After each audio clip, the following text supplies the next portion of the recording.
Hey friends, I hope this video finds you all safe, healthy, reasonably happy, sun shining today, so reason enough to smile. I've been doing a lot of thinking lately, and I'm going to start putting together little video series on different art techniques I use and different flower drying processes. A lot of them are things you can do right from your house, so good thing to do if you find yourself bored, run out of shows on, anything to watch. Today is actually the flower full moon, so I thought what better way to kick off this little video series than to just show a video about how to press flowers. You can see them right behind me there, the flowers I'm going to be using today. Go over them all in just a minute, but I hope you guys enjoy. These are some flowers I picked from my yard this afternoon for this project. Over here I have bleeding hearts. I believe this is some kind of wild petunia.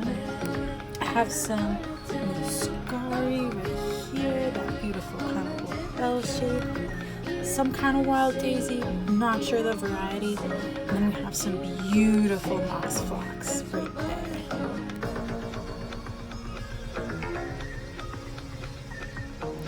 So for several years, I've just used books in order to press flowers, but today I'm going to be using a flower press for the first time, so I'm very excited about that. I will give you guys a quick how to press if all you have is books at your house. Super easy, works just as well, but for today I'm going to be using the flower press right here. So the first thing you need to do is loosen up the wing nuts on your press. It helps you to get a really tight seal, a lot of pressure on the different layers of dried flowers you have inside. First layer that goes down is a piece of cardboard, followed by a single piece of parchment paper. Cardboard helps to give it a little extra seal as you're tightening it. Also helps to protect the different petals, different delicate parts, things like that, so the wood's not pressing right against it. As you're putting the flowers down, really important thing to remember is to not let them touch each other, because as they dry, if they're touching, they will actually dry together, and then you'll have flowers fused together, which is fine if that's what your end goal is, but if you're looking to spread them out a little bit, it's definitely easier if you keep the space from the get-go.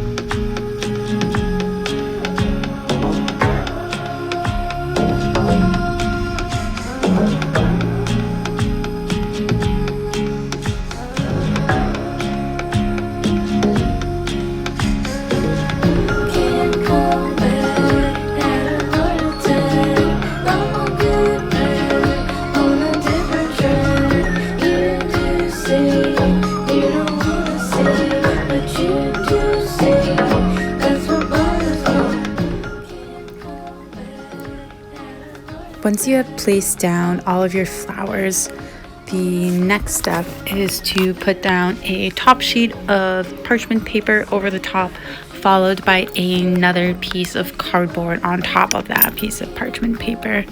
Try not to touch the flowers as you're putting that piece of parchment paper down. Just limits any chance that you end up bumping them into each other, and then you get those fused dried flowers that I was talking about earlier. After that, you're going to put down your top part of the press and tighten those wing nuts right back into place.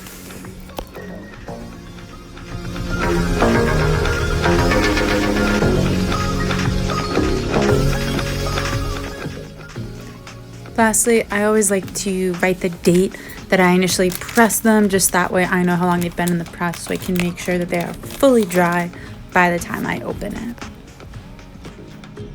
That's how you press flowers in a flower press. Typically takes anywhere from like 2 to 4 weeks. I tend to go on the longer side, just that way I can ensure that the flowers are fully dry before I release them from the press. Before I go, I'm going to show you guys really quickly how to do it with a book. Same setup with the organic material. So if you only have a book to press flowers, my recommendation is to flip all the way to pretty much the back of the book. You'll get a little bit more pressure from the front of the book here, and you can also then do multiple sections of pressed flowers in the book. But just to start, you take a paper towel here. You can use parchment paper. Only thing with the paper towel is that if it's textured, you will get that imprint of the paper towel on your flowers there. And then you're gonna once again put those flowers facing down, and then you cover them with a second paper towel, still being careful not to touch them too much, move them too much.